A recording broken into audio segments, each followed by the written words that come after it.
दोस्तों नमस्कार, विकसित दर्शन न्यूज में आप सभी लोगों का स्वागत है। क्या बिहार में इस पर बदलाव होने जा रहा है? दोस्तों, पहले चरण का मतदान का जो आंकड़ा है लगभग 65% मतदान हुआ है। दोस्तों, बिहार में पहली बार हुआ है, आजादी के बाद बिहार में पहली बार जनता इतनी जागरूक हुई है और 65% मतदान की है।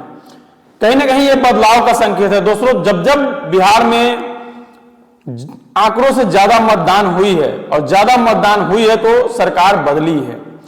दोस्तों, ये इसलिए कर रहे हैं क्योंकि लगातार वोटों का आंकड़ा घटता जा रहा था, मगर इस बार प्रशांत किशोर भी आए और उन्होंने भी जनता को जागरूक किया, पलायन और बेरोजगारी के मुद्दे को उछाला।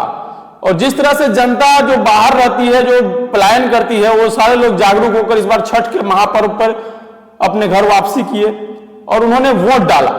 तो कहीं ना कहीं बिहार में एक बड़ा तबका जो बाहर रहता था, पलायन करता था, वो भी वोट डालने इस बार बिहार में रुका और सरकार के प्रति अपना गुस्सा जाहिर करते हुए पलायन के मुद्दे पर और बेरोजगारी के मुद्दे को देखते हुए वोट किया।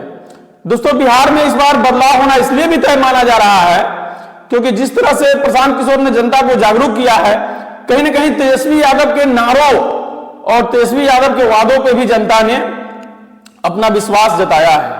दोस्तों, ये इसलिए भी कह रहे हैं क्योंकि तेजस्वी यादव ने अपना पहला वादा जो किया था वो हर घर नौकरी देने का वादा किया था, मगर बीजेपी ने ऐसा कोई फॉर्मूला सेट नहीं कर पाया और बीजेपी नीतीश कुमार को मुख्यमंत्री का चेहरा नहीं घोषित कर पाई। ये भी एक बहुत बड़ा मुद्दा बिहार में रह गया।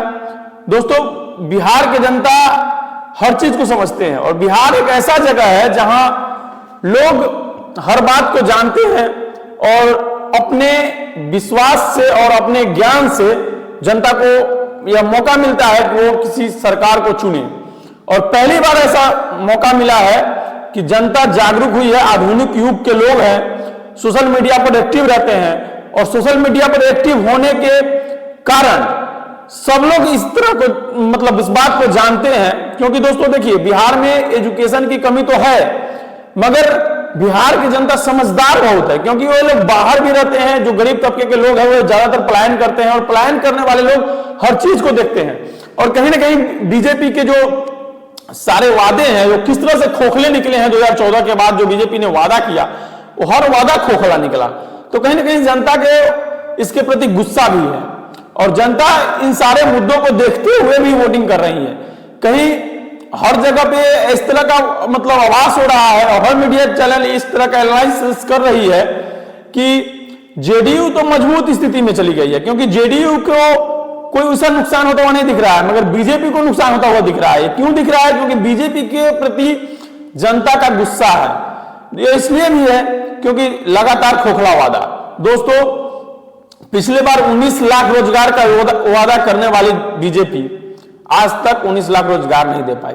सत्ता का पूरा भोग कर रही है बीजेपी। 20 सालों से एनडीए गठबंधन है, मगर बिहार का तस्वीर तो बदल गया वो नीतीश कुमार के बदले से। इसलिए बोल रहे हैं नीतीश कुमार का बड़ा योगदान है क्योंकि जनता भी इस चीज को मान रही है। नीतीश कुमार के प्रति जनता का गुस्सा नहीं है, मगर जो गुस्सा नीतीश कुमार के प्रति होना चाहिए वो बीजेपी के प्रति है। ये इसलिए बोल रहे हैं क्योंकि दोस्तों, बिहार के उप मुख्यमंत्री को देख लीजिए, उनपे गोबर फेंका गया, उनपे पत्थर फेंका गया, उनपे चप्पल फेंका गया। और जिस तरह से आज वहां के एसपी ने ये बोला कि वे जनता थे, आरजेडी के कोई कार्यकर्ता नहीं थे, वहां के रोड नहीं बनने के कारण जनता का आक्रोश था और जनता ने उसका विरोध प्रदर्शन किया। मगर क्या हुआ? बीजेपी के उप मुख्यमंत्री क्या बोलते हैं कि कैसा बॉडीगार्ड मिला हुआ है जो गोली नहीं चला सकता, फायरिंग नहीं कर सकता।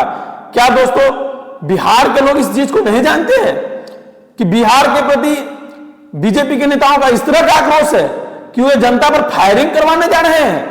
क्या दोस्तों, बिहार का इस तरह का दुर्दशा बीजेपी बनाने जा रही है? दोस्तों, कहीं ना कहीं इस सारे बातों को जनता देख रही है। बिहार में अगरा बनाम पिछड़ा, यह भी बहुत बड़ा मुद्दा हो गया मोकामा से। जैसा आप लोगों ने देखा कि मोकामा में किस तरह का खेल हुआ और मोकामा के खेल से भी जनता कहीं ना कहीं इस चीज को समझ रही थी कि अगरा जब भी आएगा तो बीजेपी की तरफ जाएगा और बुलडोजर और गोली का ही शासन करेगा और जिस तरह से पिछड़ा को दबाया जाएगा, इस बात पर भी गुस्सा था लोगों का। और लोगों ने इस बार ऐतिहासिक वोटिंग किया है। ऐतिहासिक आजादी के बाद पहली बार बिहार में इस तरह का वोटिंग हुआ है। और दोस्तों कहीं ना कहीं यह संकेत है कि तेजस्वी यादव पर लोगों का भरोसा जमा है, बढ़ा है। ये इसलिए क्योंकि तेजस्वी यादव का लगातार वादा, फ्री बिजली 200 यूनिट तक फ्री बिजली, किसानों को बड़ा वादा कि आप अगर कृषि युक्त जो भी मोटर वगैरह चलाते हैं, कृषि के कार्य को करते हैं, उसके लिए फ्री बिजली। दोस्तों एमएसपी पे, गारंटी पे खरीदारी, इन सारे मुद्दों को लेकर जो किसान वर्ग है वो भी तेजस्वी यादव पर भरोसा कर रही है। और लगातार 20 सालों से ये चल रही खटारा सरकार को हटाने के लिए, बहुमत देने के लिए आरजेडी को लोग वोटिंग कर रहे हैं, महागठबंधन को बहुमत देने के लिए वोटिंग कर रहे हैं। कहीं ना कहीं यह दावा इसलिए भी करना मजबूरी हो चुका है लोगों को, क्योंकि सारे जो सोशल मीडिया के प्लेटफॉर्म है या नेशनल मीडिया के प्लेटफॉर्म है, वो सारे लोग देख रहे हैं और बीजेपी में हलचल मचा हुआ है। एक तरह से इमरजेंसी मीटिंग बुलाई जा रही है, नेताओं की इमरजेंसी मीटिंग बुलाई जा रही है। और कहीं ना कहीं अमित शाह का जो एक ये था कि हम जो कर रहे हैं वो सही कर रहे हैं, चाणक्य जो बनते फिरते हैं उसका भी नुकसान हुआ है।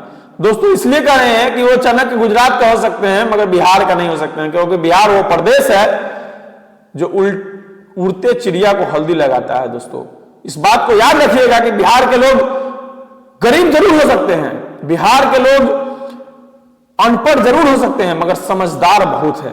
और समझदारी बिहार से, बिहार के लोगों का मेहनत, बिहार के लोगों का समझदारी दुनिया में विख्यात है कि बिहार के लोग काफी समझदार है। और जो लोग इस दुनिया में सबसे बड़ा योगदान देते हैं अपने मजदूरी के हिसाब से या फिर अपने दिमाग के हिसाब से या फिर अपने जैसे भी हो योगदान देते हैं, पूरे विश्व में बिहारी लोग घूम रहे हैं, बिहारी लोग अपना वर्चस्व दिखा रहे हैं। तो कहीं ना कहीं इस बात को मानने में कोई गुरेज नहीं है कि बिहार के लोग काफी इंटेलिजेंट होते हैं। और इसी इंटेलिजेंट होने का इस बार परिचय दिए हैं। और आपको बता दें कि इस बार इतना ज्यादा वोटिंग किए हैं कि सिस्टम हैंग हो गया है। दोस्तों कहीं ना कहीं बीजेपी को यह डर सताने लगा है आज से ही कि क्या बिहार में सत्ता परिवर्तन होने जा रहा है, और क्या जो अमित शाह का जो जिद था कि हम नीतीश कुमार को मुख्यमंत्री घोषित नहीं करेंगे, मुख्यमंत्री का चेहरा घोषित नहीं करेंगे, तो क्या लगता है आप लोगों को इसका नुकसान हुआ है कि नहीं हुआ है? बिल्कुल हुआ है। दोस्तों बिहार में इस बार महागठबंधन काफी सतर्कता से अपने चुनाव का कैंपेनिंग की, काफी सतर्कता से अपना पक्ष रखा, काफी इंटेलिजेंट, जो भी वादे किए वो भी इंटेलिजेंट थे।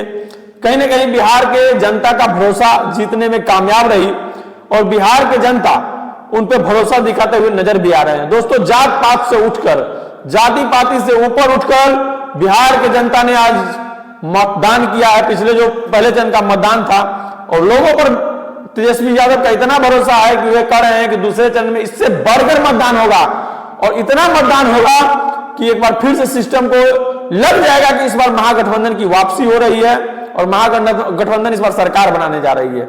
दोस्तों कहीं ना कहीं महागठबंधन का मजबूत पक्ष है और इस बार नौकरी और बेरोजगारी, पलायन, फैक्ट्री, इन सारे वादों को लेकर बिहार की जनता समझ रही है कि किस तरह से गुजरात में फैक्ट्री लगाए जा रहे हैं और बिहार की जनता को लेबर बनाए जा रहे हैं। दोस्तों इन सारे बातों को देखते हुए बिहार की जनता हर चीज को समझ रही है, बुझ रही है अच्छे से और वोटिंग पे अपना दावेदारी रख रही है और वोट से चोट दे रही है।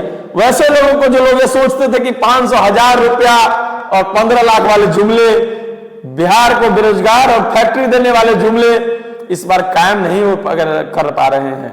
कहीं ना कहीं बिहार में लोगों ने समझ लिया है कि बिहार में अगर कोई फैक्ट्री लगाएगा तो वो लालू यादव का बेटा तेजस्वी यादव ही होगा।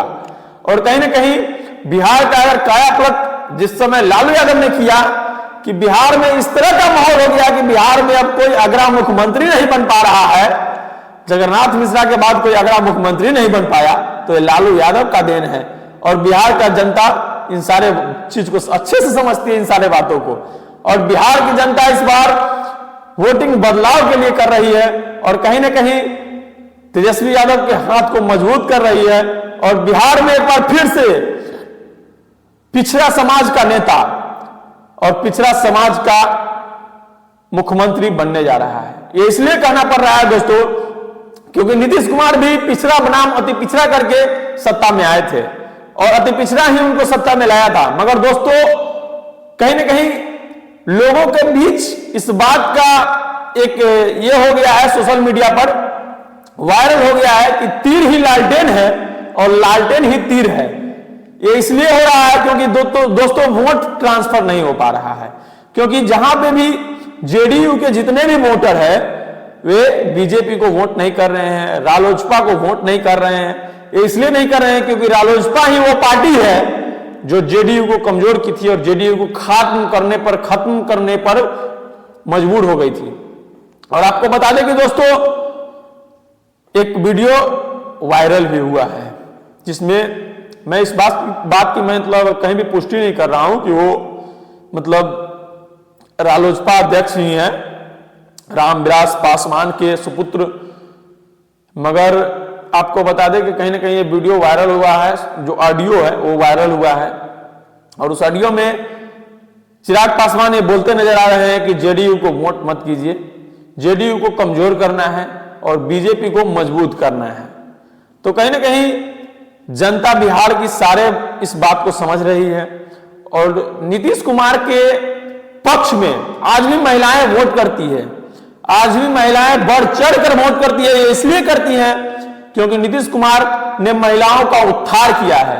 और कहीं ना कहीं नीतीश कुमार का कोई ऐसा मतलब ये नहीं है कि हाँ उन्होंने पलटी क्यों मारा, उन्होंने आरजेडी के साथ सरकार क्यों बनाया, उन्होंने मतलब बीजेपी से मिलकर सरकार क्यों बनाया। ये इसलिए है दोस्तों क्योंकि जब भी नीतीश कुमार ने कोई काम किया है तो वो बिहार के भलाई के लिए किया है। मगर बिहार में इस तरह का करप्शन, इस तरह का अफसरशाही आ गया कि बिहार में पुल गिरने का रिकॉर्ड बन गया। मगर दोस्तों कहीं ना कहीं नीतीश कुमार के कमजोर होने का ही संदेश है। मगर जिस समय नीतीश कुमार अगर बिहार में मुख्यमंत्री बने थे उस वक्त बिहार का उज्जवल भविष्य आ गया था और बिहार में एक ऐसा समय आया जब बिहार का उद्धार हुआ। और इस बात को कहीं ना कहीं बिहार के सारे जनता जानते हैं और बिहार के प्रति, नीतीश कुमार के प्रति कभी भी कोई किसी तरह का कोई इंटरवेंसी नहीं है। मगर भाजपा ने जिस तरह से बिहार में लूटा है, जिस तरह से देश में लूटा है, इस तरह से लगातार बिहार की जनता सारे देश प्रदेश में इस चीज को जानती है, रहने वाले लोग जानते हैं कि भाजपा ने किस तरह का वादा मतलब एकदम वादा को साइड कर दिया और कहीं ना कहीं वादों को नजरअंदाज करते हुए, चुनावी जुमला बताते हुए, जनता को मूर्ख बनाते हुए इस बातों को रखा कि जनता तो मूर्ख है, बीजेपी को ही वोट करेगी ना। क्यों करेगी? क्योंकि वे राम को लाए हैं। दोस्तों राम के तो सारे लोग मानते हैं, राम को तो हर वो हिंदू है जो मानता है, मगर भाजपा ही क्यों? क्या वो स्पेशल हिंदू का कोई प्लेटफॉर्म है, कोई कंपनी है जो हिंदू का सर्टिफिकेट बांटेगी? दोस्तों इन सब लोग बिहार में सबसे बड़ी बात बोले ना कि जनता सब जानती है और जनता बहुत एक्टिव है, बिहार की जनता बहुत एक्टिव है और कहीं ना कहीं हर वो बात को अच्छे से समझती है क्योंकि राजनीति जो है ना बिहार के रग रग में वाकिफ है। बिहार के हर वो जात का बंदा, हर वो जात का लड़का, हर वो जात का नवयुवक या फिर बुजुर्ग इस चीज को जानते हैं कि बिहार में किस तरह से राजनीति होती है। तो दोस्तों आप लोगों ने किस पार्टी को सपोर्ट किया है और किस पार्टी के विपक्ष में वोट किया है और कौन चीज का सरकार आना चाहिए, इन सारे बातों को कमेंट करके जरूर करके कमेंट बॉक्स में अपना राय रखें। वीडियो को लाइक शेयर करें। जय हिंद,